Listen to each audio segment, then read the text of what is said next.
just use the numbers easy. If you're a 10% business, net business, using for easy round numbers, that's $400,000 in revenue. And then we'll have, younger people like myself who come in and they really don't care. They just want their car fixed and they want to be back on the road. When they walk in the door and it's $5.29 and 10 cents, that's what it is. There's no extra fee. Like as long as the customer has a good education on their car, as far as what they need to do going forward or what they need to do now, then that's set. Welcome to the Garage Grit Podcast. I'm your host, Brad Herlock of AA Shop Marketing, a digital marketing company for repair shops. And today we have another SOP, another shop owners panel, where we're going to be talking about dual pricing or passing the credit card fees on to your customers. Should your shop be doing that? Should your shop not be doing that?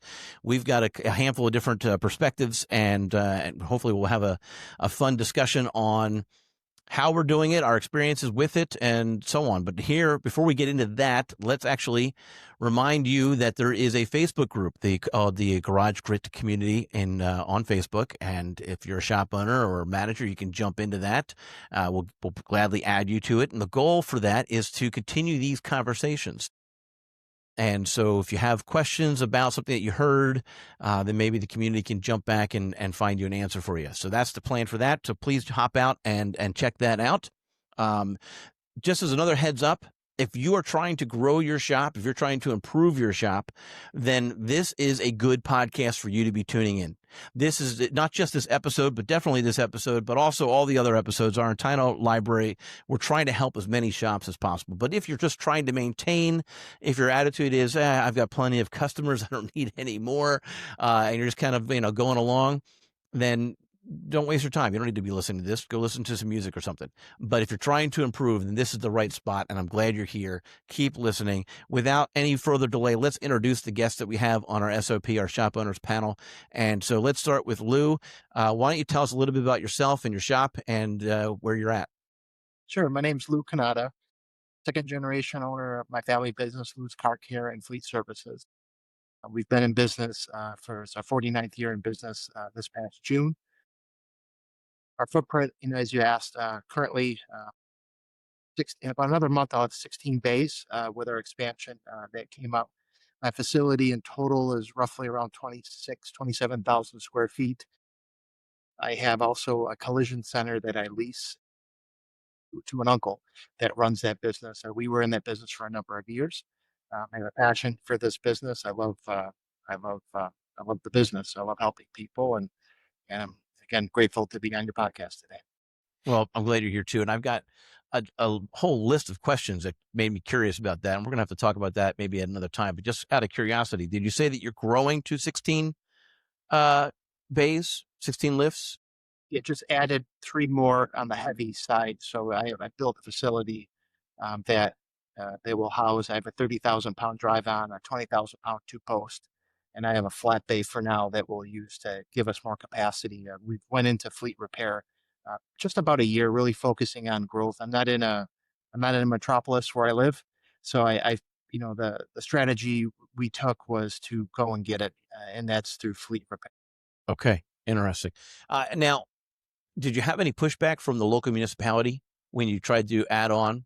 No, not at all. Oh, I have quite a bit of property here. I've got over 10 acres.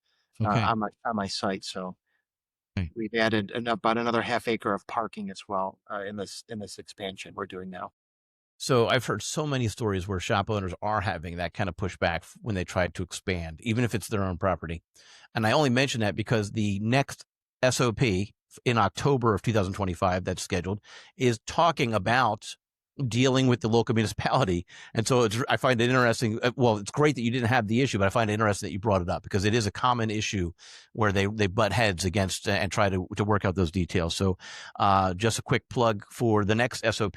So listen to this one first, though, because we're going to be talking about your own finances. And that's why we're going to continue to introduce Kevin. Kevin, why don't you tell us about you and your shop? Sure. Thanks again, Brad, for having me on. Kevin Millevoi, Millevoi Tire Automotive. Also, second generation. We just celebrated 58 years back in May. Multiple shops in the family, but this one is mine. I have a 5,000 square foot shop, 5 techs, 2 service advisors, 1 service manager. Maybe your latest video, and you talked about your history, and then I thought, oh man, maybe your latest video and you talked about your history. And then I thought, oh man, I should know all that stuff going in here to ask you the questions. But Okay. Yeah, we were talking about that, about how everyone outside of the Philadelphia area considers Bensalem to be part of Philadelphia. But it's a little cutout that's a little bit north of the City Line Avenue. And I'm sorry, how many cars did you say you're processing in a month? About 400. 400. Okay. All right. Mitchell, how about yourself? Tell us about your shop out there in Colorado. Yeah, so I'm the manager of Maple Garage here in Denver. We're just a little bit south of downtown. Right now we have full 4-time employees, including myself. Honestly, kind of rebuilding the shop in a lot of ways and trying to grow it. Right now we have typically right about 12 bays, including the alignment rack. Right now we're seeing anywhere between, say, 30 and 60 cars. Okay. All right. Nice. Perfect. All right. Well, thank you. And Kevin, meet Mitchell, and Mitchell, meet Kevin, and Kevin, meet Lou, and Lou, meet Kevin, and, Mitchell, and vice versa.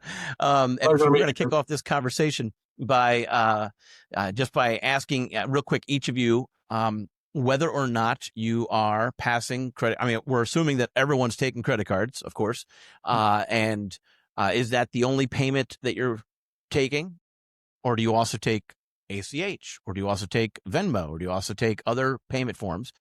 And then whether or not you're passing along the processing fees, those discount rates, as the credit card companies like to call them, are you passing them on to your customers? Kevin, how about if you go first? We are taking credit cards. We take cash on the rare occasion that you see it. We do a lot of fair amount of SNAP financing and Easy Pay financing. With that, there are no fees, no credit card fees, obviously. So, and no check. So credit cards mainly. After that would be the financing, and then cash currently. Okay. Lou, how about yourself? Same, accepting credit cards. We do not pass along the fee at the moment. It's something we've been paying close attention to.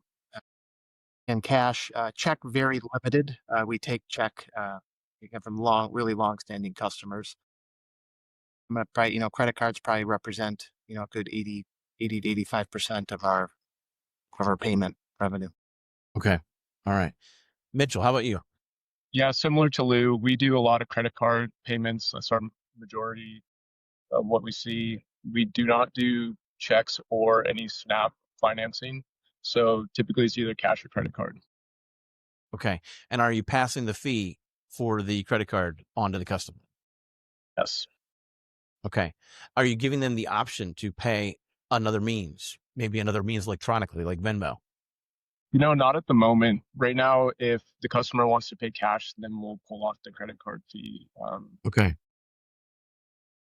So I'm thinking about that. I mean, in a way, by passing the fee, you're promoting an alternate way, right? Like you're saying, hey, you got to pay this 3%. It's just how it is.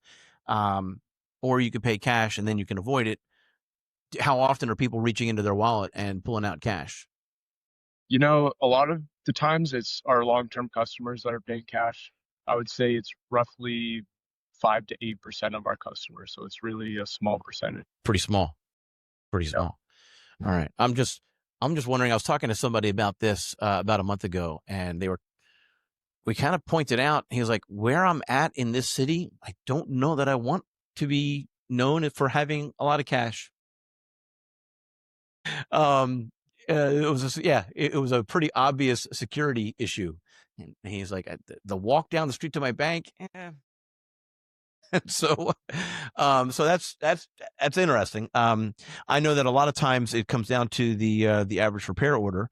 I mean, if your average ticket is higher than if you're say a tire shop and your average ticket is plugging tires, then I've got $40-$50, no big deal, right? But if your average ticket is more, do you guys, is it okay if we share your average ticket? Is that too much? Is that too personal?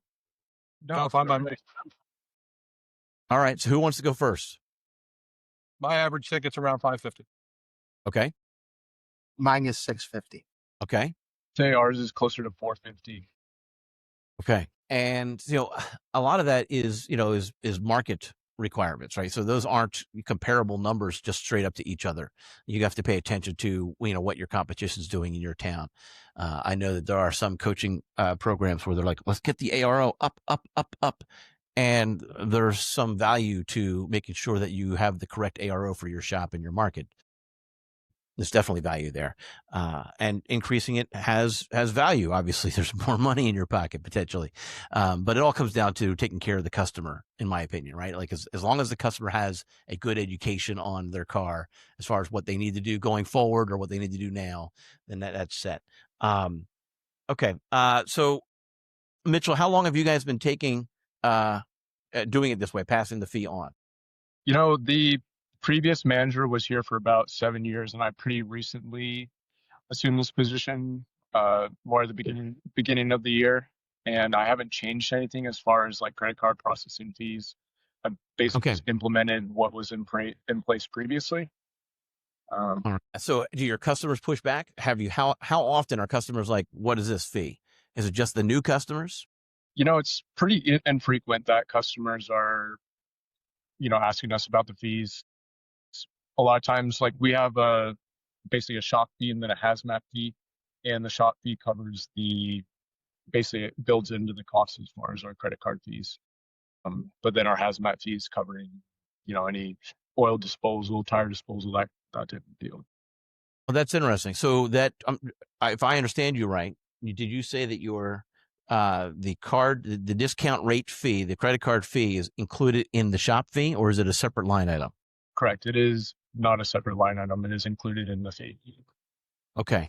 And so now I'm wondering how often the customers are even aware that they're paying that credit card fee, or if it's just part of the shop owners. I mean, Kevin and Lou, do you guys have shop administration fees? We do. We have shop supplies, hazmat fees, as a percentage of each invoice, up to a certain amount. I am curious, what is if you're open to sharing, what's the percentage you charge? 3% on parts, 3% on labor, up to, I'd have to look exactly. It's under $20 on each one. I'm trying not to overcharge on that kind of stuff. But it's generally under $20 on each labor and part side of the invoice. Yeah, I charge. Oh, go ahead. I charge 3% with a cap of $39.86. In New York State, we could not. If we have to do credit card, it's got to be very specific. And I believe there's credit card processing machines in New York State it's processed through there, so that doesn't even hit us. So it would be charged on top of the client. So I wouldn't have to put that on my invoice. There's some specific rules in New York State, which I know are different. And TechMetric, our point of sale system, does not. We use Tech Merchant as well, so they do not have that type of integration. So I'm not quite sure how we would charge for that at the moment, other than increasing the cost, in the mix somewhat. I understand it right. The different states have different rules as far as how you are presenting that you are passing that fee along. Yeah. And so there are some states that I would imagine require it to be a line item as opposed to bundled in. I've had people tell me that we'd just increase, if we wanted to do that, we could just increase our shop fee, our shop supplies fee. And I found that to be interesting, but you need to be aware of your state rules before you actually kind of do something like that. So, all right. So the POS is a part of this decision-making process, right? Because that's what's holding you back from actually increasing it more, Lou, or having. I'm not ready to charge clients. And I was actually interested. I did before getting on here, I took my fiscal year starts in March. So I took my credit card fees up into August 31st. And then I divided that by how many transactions I had between credit card, Klarna, Sunbit, and it broke out to basically, it actually was less than what I thought. It was $15.26 per credit card transaction. It's what I paid. So I've looked at it as a total, but I never actually looked at it as per credit card transaction on average. And that's where it comes out to be $15.26. So when I look at that, there's other ways that we can recoup that in a variety of different ways, but it was a lot less than what I thought. I roughly pay about 2.2%, per transaction is what I average. I validate that every month. Every month I have a spreadsheet that when I do my end of the month, I put all that in to make sure, one, that that I'm holding them honest, that they are charging me what they tell me they were going to charge with my credit card fees. So I do that every month, and it gives me a good, just allows me to know where I'm at. And this here was, again, that's something I think pretty easily to recoup $15 a ticket, which will equate to, we'll have just about 40,000 this year in credit card fees, is where we'll end up probably. Right. Mitchell, what POS are you guys using over there? We're using TechMetric. Okay. All right.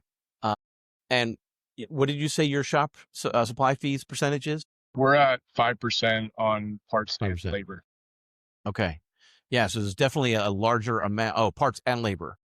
So parts cost. Okay. So right. So it's definitely an extra 2% in there compared to Kevin's shop.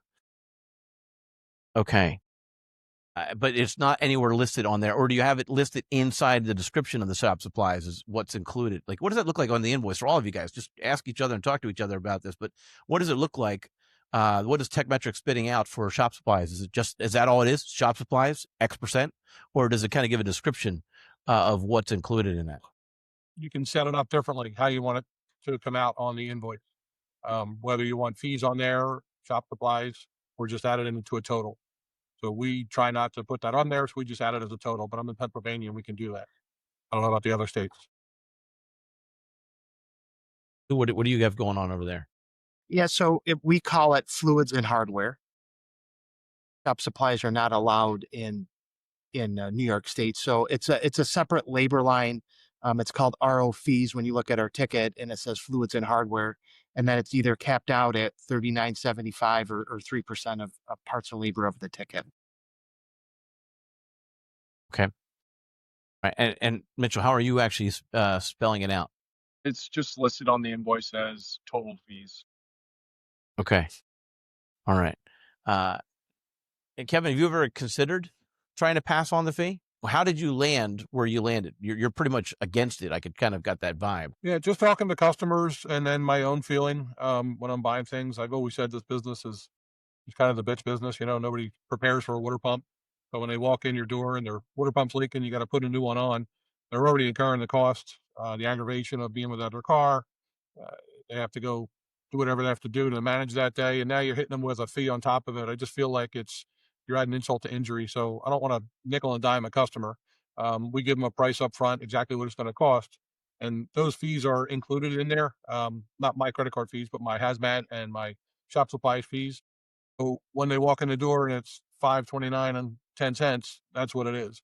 There's no extra fee.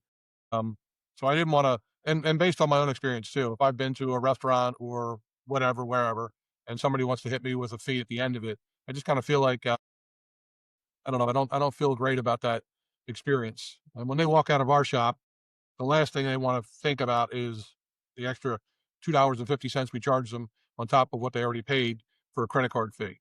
I just feel like that lasting impression might leave a bad taste in their mouth. And yeah, the work was great and the timing was perfect, but now they hit me with a fee, and that's what they feel. That's the last thing they feel when they walk out of our shops, is whether we hit them with a fee or not.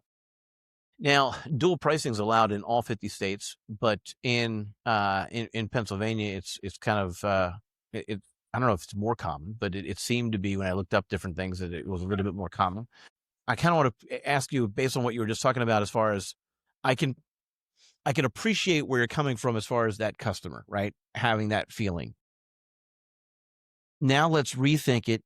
If you told them up front, it's going to be $529.10 if you pay by cash, Venmo, and list 3 other ways of payment. But if you pay by a rewards card with your Visa card, it's going to be, what's the math on that? 15, 5. I mean, not a lot more money, but it's going to be more money, right? So, I mean, I should probably pull out the calculator. This is why I tell my son that you can't actually rely on the calculator. You need to be able to do these things in your head. And so, let's see here. Yes, I thought it was 15. So if you told them that up front, before they even came in, before they even authorized the work, that it was going to be either $529 or $540, 545 or 544 and change. How do you think they would respond then, knowing that they could choose which way to pay? That's a great question. I don't know because I don't offer it. But if I guess it could go either way. Not everybody has access to cash, um, especially for this type of a business. It's usually a pop-up problem. So if they're budgeting for their oil changes, maybe, but all of a sudden their car breaks down, they need to get it fixed today. They don't have time to go to the bank. The car's dead. So it might pose a problem. I try not to give them too much of a headache when they're thinking about their car repair. Basically, they walk in their door, and I train my technicians and my service advisors to basically take their problem and make it their own and go fix it that day. Get that car fixed quickly. Over communicate with them. Let them know what's going on, and make that process smooth. So last thing I want to do is hit them with, "I'm already giving you a price. Now I'm going to give you a choice on how you want to pay for it." And maybe it works. I don't feel like it'll work for me knowing my buying habits. If somebody said, "Hey, it's $500, but I'll give it to you for 450 if you pay me cash." And listen, I love the cash side of things. If I'm doing a big job at the house, maybe that works. But I just feel like when I'm talking to a customer about their car being repaired, that I want to make it as seamless as possible, as smooth as possible, and just give them their car back right, fixed, as quick as possible, so that they understand what would happen, and then they're not thinking about, well, the price is going to be less if I give the guy cash. Almost feels slimy in a way. Um, if I'm telling the guy, "Hey, give me cash," it's almost like, "Hey, nobody's going to know about this. Give me cash, and we're just going to put this, off to the side." I almost feel that way when it's proposed to me. In my So I kind of feel like I just want to keep everything on the up and up. Allow him to pay how he wants to pay at the price I told him, and if he wants to pay cash, great. But if he wants to pay credit card, then the fees, and I'm going to eat them. Lou, have you thought that kind of thing through? Have you thought about that? Yeah. Tell me about your experience there. My take on this is, I know in my community, every collision center charges now a 3% fee. We've seen dealerships, multiple dealerships now charging 3% fee. At some point, I think it will get. I don't want to be the first to this game. I kind of want to show up late to this game. When it comes to it, I would see people advertising a cash discount, but to me, what's the point of offering a cash discount? Because then it's the same thing as taking a credit card. Looking at a lot of times the discount was more than the fee that you pay, because a lot of people charge 3%, but my average is 2.2%. So, to do the math, a lot of times people would say, "I'll give you a cash discount," but it's more than what you actually pay in a credit card fee. And I don't ever want to commingle those things. Everything we put through the books. I don't want any baloney with having the track or ever have to look back with anything. But at some point, I think we will. And when you look at it, I mean, geez, $40,000 will be. Last year, we were just around the same point. That's a lot of profit. I was just share with my team, if, we're not I just use the numbers easy. If you're a 10% net business, using for easy round numbers, that's $400,000 in revenue that's gone because of credit card fees. Right. So if you're a 20% net business, right, that's $1,000 in revenue it takes for you to net of your credit card fee. So it's a big number, and it's something that you have to look at. And I look at it net. You could look at it gross profit. How it impacts that. It would be a lot less impactful when you look at the gross profit side of it. But on the net side, I look at it on the net side, and that is where I think of, well, we have to be extremely efficient in how we bill and what we bill to make sure that we do get paid for our time. Um, I love the numbers of the business. When I take myself out of the business, this past July was my first month where we had a 32% net profit when I removed myself. So when I look at my business, I look at my business as an investment, and I remove myself. I remove what I take out of the business, and what does this give me as a return on a given month? And that's how I look at that. So I do feel our industry, we run well. I think our target is to be a 30% net business, but if I can recoup this down the road in a way that, again, will not, I guess, not make a customer feel well when they leave here, because one of the things we tell our team is, like, every person on our team is the CEO of first and last impressions, and we focus on how we make people feel. And as what Kevin said, like, you don't want somebody to feel like they just got hit with something that they're unaware of. And I think it's complicated to tell, here's your estimate, it's $850, but if you pay with a credit card, it's going to be 875. And I don't know. It's just one of those things. Maybe it's not a problem. People are so used to it, or people are getting very used to it. I mean, you pay a fee pretty much everywhere else you go. Doctors, restaurants, you name it. Yeah. It's all there. Let's talk about that real quick. When's the last time each of you went to and ordered a restaurant or a pizza, and you got hit with the fee, and how did that make you feel? I've seen it. Go ahead. I've seen it at restaurants, and sometimes they don't necessarily, they call it something, a service fee or some other fee, but they hide it. Convenience. Well, yeah, essentially. But it doesn't make me feel good. When I go and I want to have my soda and my beer or my burger and walk out, I want to know that I'm paying for that, and I'm going to tip my server. But now when I see those fees added on top of it, I feel like, what are they doing? They're hiding stuff on me. And listen, our fees are legitimate. Our hazmat fees, we are getting rid of oil, we are getting rid of filters, and there's a cost to it. We all know that every time you're doing an oil change, you're using brake chemicals, brake fluid, car cleaner to wipe things down, so rags. There are legitimate fees for it. But a service fee I've seen on there on a restaurant tab, and I didn't know what it was. I bought my dinner, I bought my drinks, I have my tip. What's the service fee for? And are they just hiding it in there? I'd rather just see the burger go up by $1, and I just know now that it's 16 instead of 15. Food's gotten expensive. You see, I think that's where we are coming from on that, right? And so, Mitchell, I need you to jump in here because you're a little bit younger than us, and so your response is going to be potentially a little bit different. I want to hear from your age group. But what I'm really hearing, Kevin, is that you're not upset about the fee.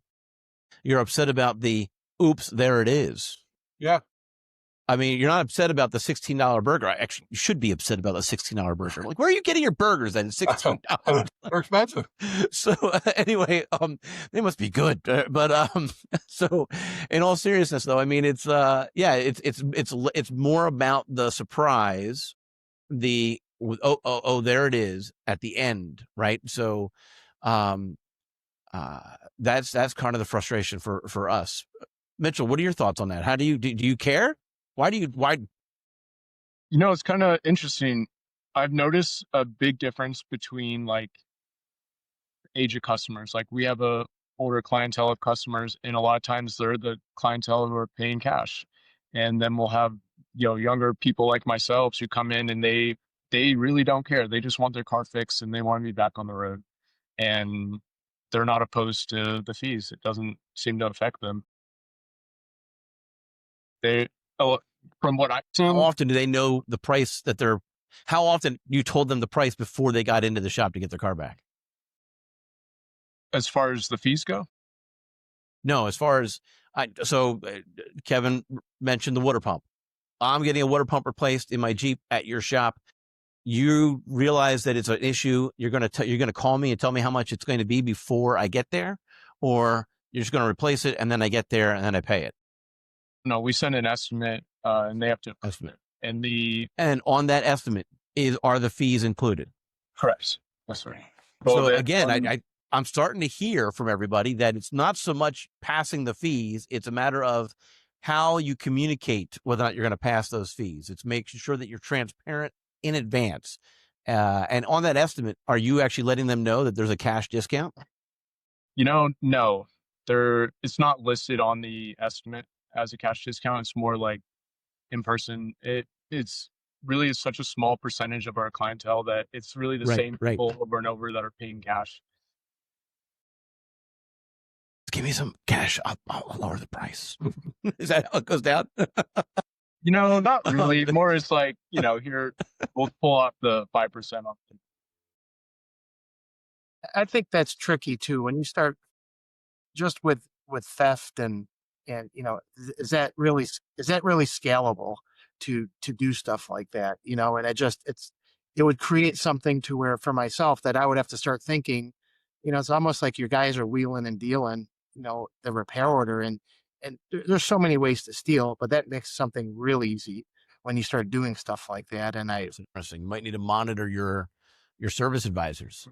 yeah, I don't, so many places now you go don't even accept cash, right? Everything is credit card for the mere reason of theft. Like go to any sporting event, it's no longer cash is acceptable. That's where I spent $16 on a burger the other night at a Phillies game. Yeah. No cash. Well, that's where you went to get that $16 burger, $16 $15 burger plus fees. Yeah. Got it. That makes more sense. Funny part is I tried to tip in cash, and I didn't have change of a 50. That's all I had. I couldn't find cash anywhere to give the girl a tip. I'd rather give a cash tip to somebody that's a server. Right. I asked 4 people before I finally found a guy that had cash to break a 50. Okay. Well, and so, all right. So I'm thinking about like back to my experience on, again, it's the surprise, right? So I go to a particular orchard, for example, get my apples, get my some of my produce and that kind of thing from a local place. And when they made the change, I had wished that I had followed them on social media, because then maybe I would have known about it. I don't know that they posted it either way, but I found out about it and I had to pay the fee the one time. Now I make sure I stop by an ATM before I go there, just to get the cash that I need just for that. Cause you're right, Kevin, I'm not walking around with, with $500 sitting on me to go about my week. And so, yeah, so it was the surprise that actually got my attention, but now I've changed my habits and you're not talking about a ton of money, cause I'm not spending, $500 or $600 there, but even still yeah. So now, like, again, back to the pizza places. Well, here's how it works for our family. If my wife has decided that she wants to order out, then she can pay by credit card and it can be her fee. I don't care. But if I'm paying, then I'm paying cash. So it's not my problem. But I think you're onto something, Mitchell, is that the age demographic is kind of where we're noticing the difference. Do you know the average age of your customer, Kevin? Oh God, that's a good question. Average age, and we have a range. I don't. I mean, we've been around for a while, so we've had customers that were my father's customers, that the few that are hanging on, and we have their kids and now their grandkids. So it's a mix of ages. Great question. Okay. Lou? I've never asked. I mean, to get that, we would have to ask everybody. I'd be spitballing it just by feel. Right. Where we were, I've never gathered that data. Okay. Sorry, I'm seeing the survey question on the bill. Do you identify as a millennial, as a boomer, as a so Where do you come in at? that's the way to politely ask their actual age, right? Is just how do you identify, right? So anyway, the silliness of that. So but yeah, no, I think that if you looked at the average age of your customer and you looked at your typical ticket or repair order, that might be a clue as far as whether or not dual pricing would work for you. But if you were to explore dual pricing, it sounds like, did I get your opinion on this, Lou? As long as we know up front and it's not a surprise at the end, we can make ourselves feel a little bit better about that yucky feeling as we walk out. Do you agree with that, Lou? Then it's your choice at that point, whether you want to continue to move forward with that or not. And well, that's interesting. Would you switch shops? Would you switch restaurants? No. So Kevin, you know of 2 places inside of Citizens Bank Park, and obviously this isn't going to actually happen, but one actually had a fee on top of their $15 burger, and one had no fee on top of their $15.50 burger. And you know that going in, do you walk a little bit further to get to the $15.50? I don't know. I'm a burger guy, so if it's a good burger, I'll pay the extra 50 cents, right? It's hard to say. I mean, like I said, it might leave that sour taste in my mouth. If it's a significant amount, I might consider. If it's a small amount, I'm just going to go where I'm going to go and enjoy it. So yeah, I think I would. I don't know if I would consider a hard consideration on that. Okay. And this is not related to credit card processing, but the game that you were at, was that the game that they clinched the division, or was that? That happened out in LA last night. No, I was there last week. They played the Who the heck they played. I don't know. I got a season ticket, so we've been down to a bunch of games. Last Monday night, whoever they played last Monday night, that was my game. Friend and I went down and we grabbed some burgers and beers before the game. Was it the Mets? It was the Mets. It was the Mets. Yes, it was game one of the Mets for the four season. Number 2 in their division. Okay, but still, what, 12 games behind or something like that. So that's why it's already. I'm not a big fan of baseball, but I appreciate the game. I do have Brad. I have a good friend of mine that owns a catering hall, weddings and big events and parties, and it's a large place, been around for a long time. And him and I got into the conversation of credit card fees, and he charges them. So his expenses are much greater, $30,000, $40,000 events, and he lets his customers know right up front that he charges for them. So he takes a deposit, credit card fees in there, the middle of the before the event starts. Same thing, and then at the end, and they pay it all. Credit card fees all get absorbed right by the customer. So 3% of whatever the event is pricey, but he says he gets no pushback on it at all. And I don't know if that's industry, the norm, but in his industry, it's big dollars. And I have, like, not to say it's a pass, but I recognize how hard it is to be profitable in the restaurant business. So we used to own a gas station for many years. We've since sold that off 5 years ago, and recognizing, again, looking at what our profit was per gallon, and then with the credit card fees it was right. And you understand, like, wow, I wish I could have charged for that. But I almost, in a restaurant field, I almost feel I give them a pass on that, because I understand, like, their margins, like a best practice restaurant in general. I think in general, restaurants probably make under 10% in a net profit a year with a ton of volume. So when I look at that, I kind of understand. I said, well, it's in order for them to be open, have the good people they want, have the good food they want, they have the profit they need to make in order to stay open. To me, I accept it, and I don't. I guess that's my perception. That's how I choose to look at it, and I accept that. When I go out to say restaurants per se, but I ask now, wherever you go places, sometimes I do take advantage of paying with a credit card because I get points, different things. But I always ask, am I going to get charged a fee for making this purchase with my credit card? Some places know immediately, and some places, that's a good question. They say, I don't know. I run into that a lot. And so, but again, if I can make my decision, on it, it goes from there. And if I get really good service, again, talking on a $50, a $20 transaction, it's 60 cents, with 3%, right? So I'm not going to worry about it. But when you have a $650 transaction, and now we're talking $18 to $20 and a fee, right? That's a different thing, to where some people may be sensitive or some people may not care. No, $18. That's a value meal at McDonald's. Yeah. Back to the restaurants. I'm wondering, I don't know this. Do collision centers charge a shop supplies fee, hazmat fee? Well, they do charge this traditional transportation, where they would be going up. I've been out of it for a bit, but again, that majority of that's insurance pay. So what is approved by the insurance company will be there. I know locally they do charge a percentage now, because so many people will, that they get their $5,000 check from insurance company, then they come pick up the car.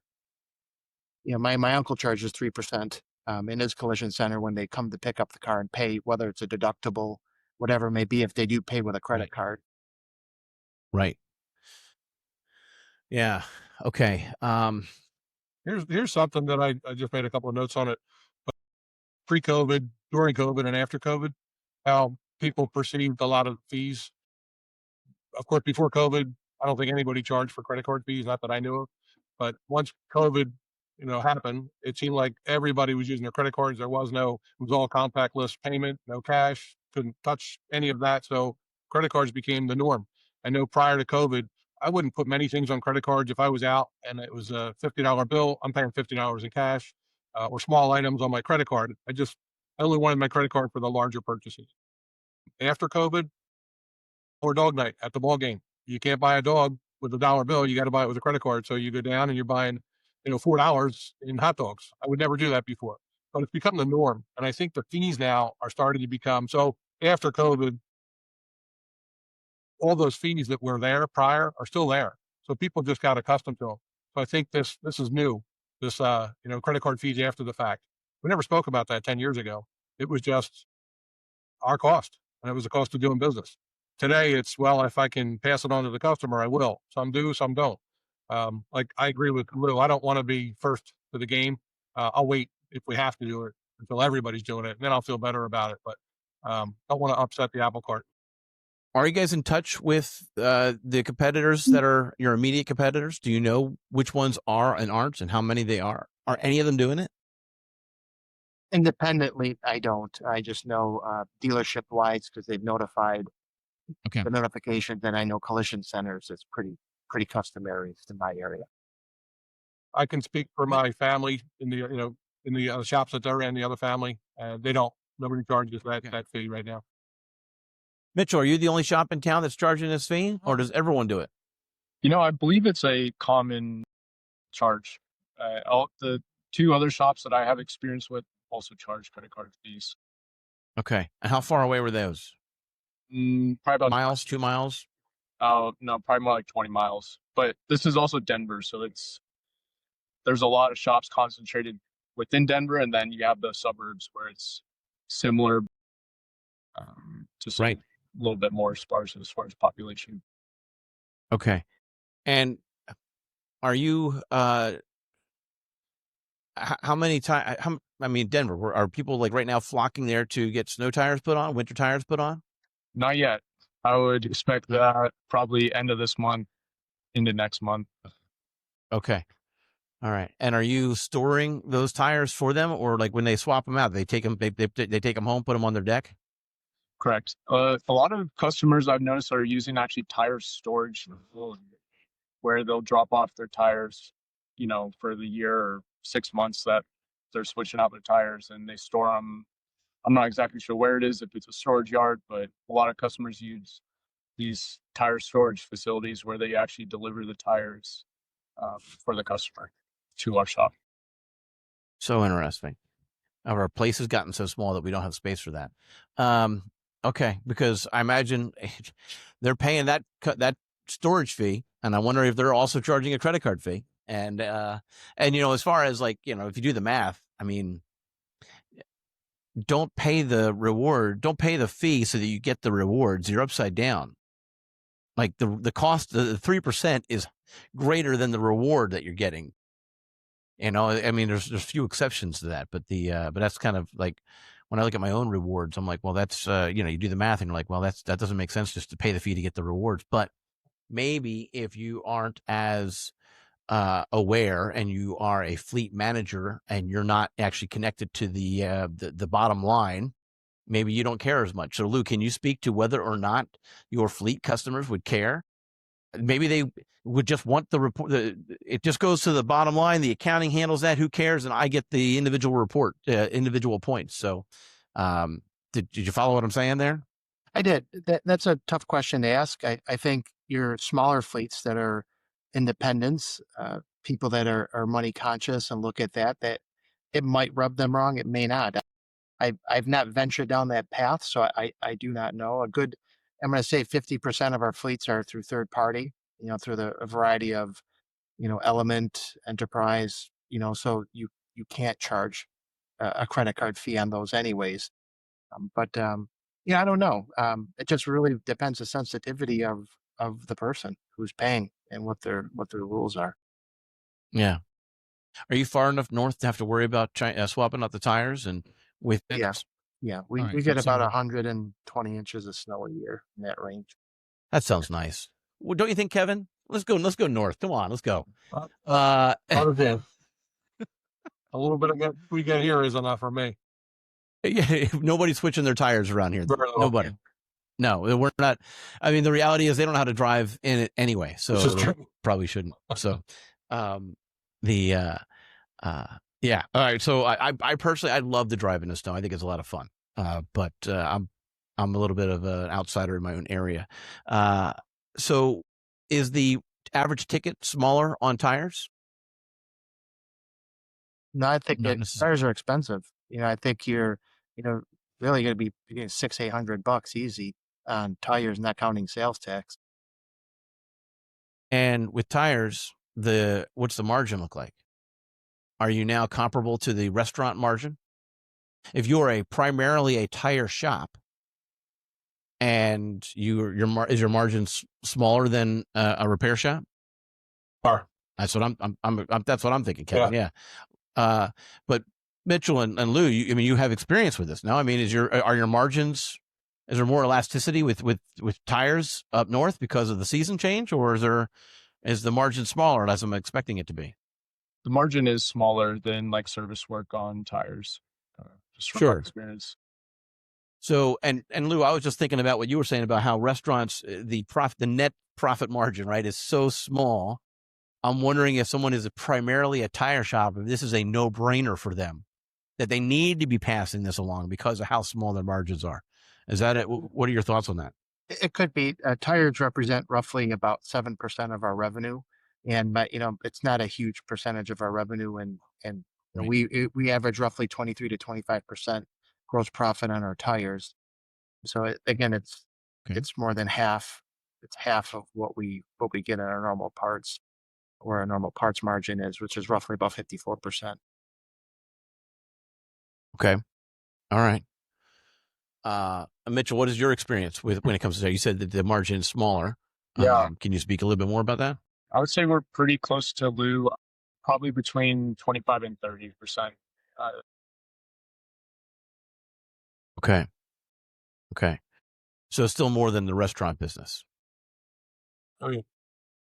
Yeah. All right. So if a shop is trying to figure out whether or not they should do this, I think one of the things that we've already pointed out to them is that if you were to go with a dual pay type scenario, giving them options as far as whether or not they take the fee or that they pay a different way. And cash isn't the only way for them to avoid that fee. There are digital forms of payment. I don't know what all of them are, but I know that they exist. The real key is being upfront about it so that there's no surprise, so that there's no yuck feeling afterwards. Like right there, boom. And that's kind of why Kevin and Lou have taken the attitude of we're just going to increase our shop rates. So whether it's the supplies or whether it's the hourly rate, right? Just work it into your numbers. And whereas the Mitchell at Maple Garage, they're putting that in as part of their shop supplies fees, but it's included in there. And I don't know whether or not maybe that's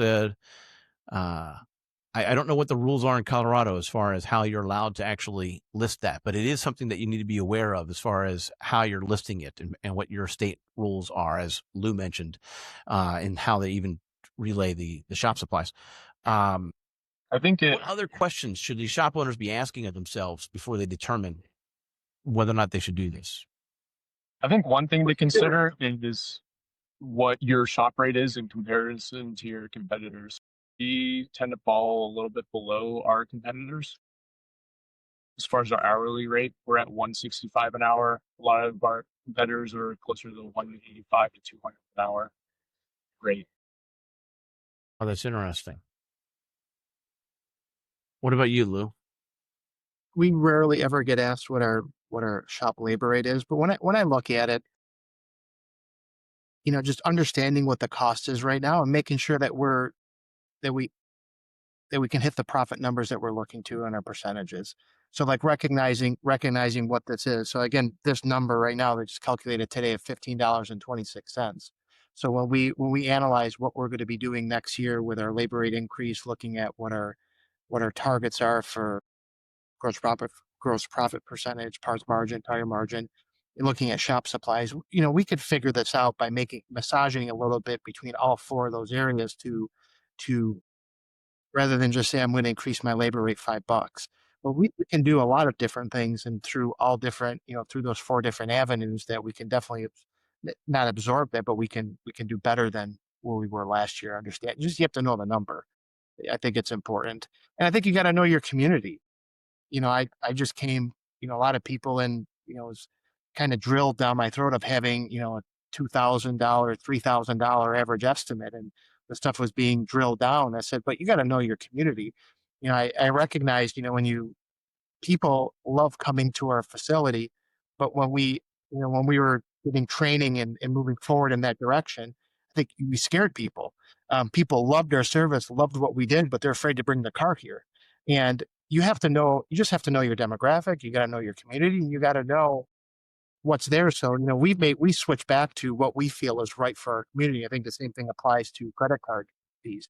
You just got to know, we got to know our group. We got to know who we're dealing with, and, people that use us for service and what their take would be. And I think any business owner, any manager has a good feel of that, being in their building for as long as they have. Yeah. Yeah, that's a good point. It goes back to not just knowing your community, but being aware of who your customers are. And I like what Mitchell said about aware of what's that? Know your crowd. That's Yeah. what it is. Yeah.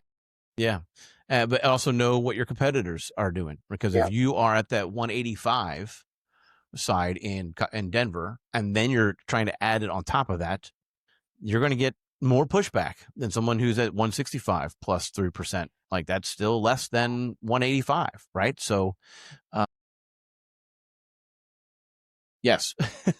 so anyway, all right. So good. So I'm just trying to think if there's anything else that we didn't cover, that if shop was trying to figure this out for themselves, they should go call their merchant account or their merchant processor and ask for the options. I would imagine that you probably actually have about 3 or 4 different people per week calling on you saying, hey, I can get you a better rate. So you might not even have to go to your processor. You just talk to one of those calls that come in. But is that true? Are you guys getting hit up that often? From week to week, you get the calls. Okay. All right. Is it in person or is it over the phone? Phone. Okay. Do you prefer that, or do you prefer them in person? Well, they want to set up somebody to come in person most times, so they'll take the phone call first and then try and get a person in front of you. No, but I'm saying, like, for that initial contact, what is your preference? Would you rather a sales rep who's just pounding the pavement for a third-party ancillary service that's not directly related to shop supplies or parts? Would you prefer them to call first, or stop in and show them they're smiling? Well, if they're coming into my shop, they're not getting me first, so they're going to get my service advisors, which means they're going to take up their time. So I would rather a phone call first. And if it's worth me talking to them, then I would talk to them. And then you're filming pretty much every meeting. Interesting. Mitchell, you feel the same way? You're nodding your head. Yeah, I didn't even consider that part, though. Kevin that's a good point. Yeah, honestly, just the spam, the consistency of phone calls does get annoying. So for that point, I'd like to talk with someone in person, but I think Kevin makes a great point.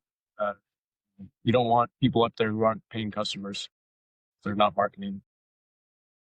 Yeah. Yeah. Interesting. Lou, do you get a lot of contacts for trying to change your credit card processing? We do. We've try to do the best I can of training my team. Our time is not renewable. If somebody just walks in, we're always respectful, but they won't interrupt me. They would say, leave your car, we need to make an appointment, as opposed to me coming down, going through a spiel. So training my team they've done a good job now to say, well, he is not available. Meeting with him is by appointment. Please leave him your card. If he's interested in communicating with you, he'll reach it back out to you. And that's kind of where we leave it at. Oh, that's very polite. Usually I think that people just say that Lou's on a test drive. He'll get back to you. No, I always want to be polite, because we have people, I have a business development who goes into businesses, and, I want the same amount of grace as to give to people. Even I have zero interest in what they're offering me, I still give them the grace, because when we walk into a place, I hope people do the same thing to us. Right. Okay. All right. I appreciate that. So, all right. So, bottom line, maybe it's worth checking out. Maybe it's not. Know your community, know your crowd, know your competition, and know your number. You got to know what this costs you. You got to know your numbers. And is there other things that you can do in your business, not to get hung up just on a credit card fee? Some people can get so hung up on it, and there's so many other pieces of your business that you can improve upon and just increase your profitability to where this becomes a non-issue. Again, if it's a sticky subject. That's a reasonable point. That's a great point, in fact. All right. Well, so let's close this out. Is there anything if there's nothing else on this particular topic, I've got an unrelated question for you. I already mentioned it, in October, the SOP, the shop owners panel, is going to be about politics, right? And actually dealing and navigating with the local municipalities and the importance of being attentive to it prior to your need for expansion. And then in November, it looks like we're going to be talking about how to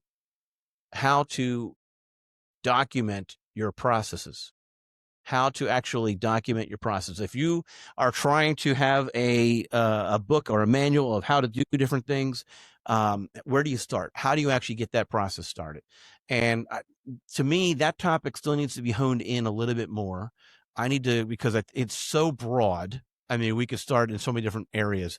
If you were going to start your process, if you were going to start documenting your processes, what process would you want to start with to start trying to document it? Are you asking a question, or is that we? I am asking. I don't know whether or not you actually have a book of processes that's available for everyone, but if you did, what would be page 1? Where would you start? My book has never ended. It constantly either getting rebuilt or built, added processes, changing processes, or honing them. But let's pretend you don't have any of it. Let's say you've got to start from scratch. What's the first process that you're going to document? Question, I got to think back now. I mean, I try and start front to back. So I go over most of my processes on how to with my counter, but I don't know. I have to look back. Start with the front desk. Start with the beginning of the customer. Yeah. How about you, Lou? What would you say? Where would you say would be a good place to start? That, again, first impressions are the most important thing within. There's so many pieces of it. Our process book is it's all web based. We use a system called Way We Do, where we've built it out through there. We have our onboarding, we have all our priming. If my garage door, the spring of my garage door breaks, there's a process for that, where I have 3 different vendors. So just getting that detail, again, making your business scalable. If I'm not going to be here, eventually, if you were to remove me, can we operate at a high level? Do we need that type of interaction? So that, the thought process went into the process we developed for that. Right. Yeah. When we first started the business, I actually had a document called "If I Get Hit by a Bus." Doc. That was the name of my document. And it had the bus was not the most likely thing according to my doctors, but but it had a list of what's next for who to take, who to do where and what to do where with what numbers. Mitchell, do you guys have a written down process? Right now we do not. Okay. All right. And so what do you think if we had a podcast about how to make process documents and where to start? Front desk would be a good place as any to start. Yeah, I would say start of the sales process is probably the best place to start. So interesting. All right, well, good. So that's probably going to be the November topic. The last question I have for you, and then we'll just wrap it up and say goodbye to everybody, is what other topics would be helpful for you to hear on, say, the December or January podcast, that panel? Do you have any particular topics that you'd like to learn more about or hear discussions on? I'd love to pick Lou's brain as far as expanding to fleet accounts and diversifying that way. Great. Okay. Good with Mitchell. As well as the way we do, Lou, I looked into that and I didn't see I don't want to say value, but there was so much to it. Did you create your own Way We Do, or did you work with somebody that did? We did. I worked with somebody initially, but we created, I think the key is to create your own. Yeah. Because then it's customary. Like, for example, I want to be able to get to, like, knowing our history. If I'm not here when we onboard somebody, to understand the whole history of when my father started the business, to know what we're about, to understand what our core competencies are, going down that's the level where I want to take it, to where again, if I'm not here, we're able to demonstrate what, who we are and what we're about. Do you find that your employees use that when they need to? Like you said, a garage door is broken or the alarm doesn't work, or it's My leaders do. So we've been building this for about a good year and a half. our target is launching this to where this will be the first place you look. We're not at that. We're not at full 100% integration yet, but we're working our way there. It's just so much. There's so much to build in there, which we've been doing, and you do it. At different times, seasons. Some seasons we have a little bit more gap and time to work on it, and then there's other priorities that come up. So, yeah, I would probably say we're about a good 60% complete of what I want in there. We still have a ways to go, but it's something for the future, and it's something that will provide us, fill that need. Yeah, I started doing something similar in Google Drive, creating something similar to what Way We Do does. But I did like it, but the gentleman that showed it to me, there was so many sections of it. I felt like you could get lost inside there real quick. Yeah. Yeah. And sometimes that's the case when you have any kind of software or platform that's trying to service everybody. Yeah. Right. You're trying to meet everybody's needs, and you end up with so many different features and options. It gets kind of watered down. All right. So, but for future podcasts, obviously, process documentation and how to start and those types of things sound like a really good topic. And as also how to expand, if that's of interest, into fleet accounts sounds like a reasonable topic. Is there any other topics off the top of your head that it would be interesting to hear a handful of shop owners talk about? Maybe recruiting technicians. Okay. I don't know what that looked like as far as whether it's working with What's working and what's not working. or figuring out which recruiting methods work best for candidates that are a good fit. So that's a great topic, and much like this topic, we've actually talked about this topic before, but it was almost 2 years ago at this point that we talked about it. About 3 or 4 months from now, it'll have been about 2 years since we talked about how to recruit top talent. And so you feel free to go back and listen to that podcast, but it's a great topic to revisit because things change. And so I think that's a great suggestion, Mitchell. And I think attached to that is something else I've been kicking around. I've talked to a handful of different people that are trying to tackle the supposed technician shortage, and they have 3 different approaches.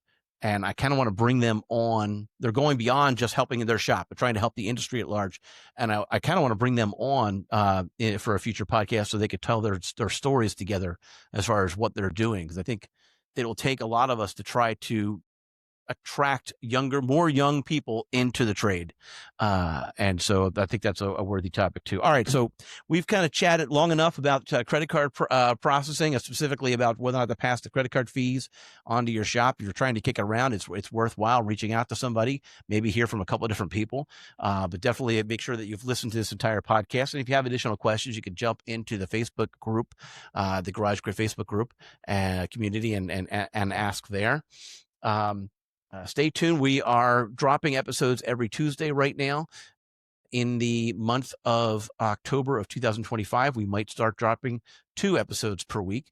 And all of these are shop owner panels or origin and impact stories, all worthwhile hearing the different lessons and whatnot. And so oh my gosh, I missed 5 episodes. That's because you're not subscribed, and you need to fix that. You need to go and click that notification bell. You need to subscribe to the channel on where you prefer to listen to it, whether it's YouTube, Apple Podcasts, or Spotify. We're there.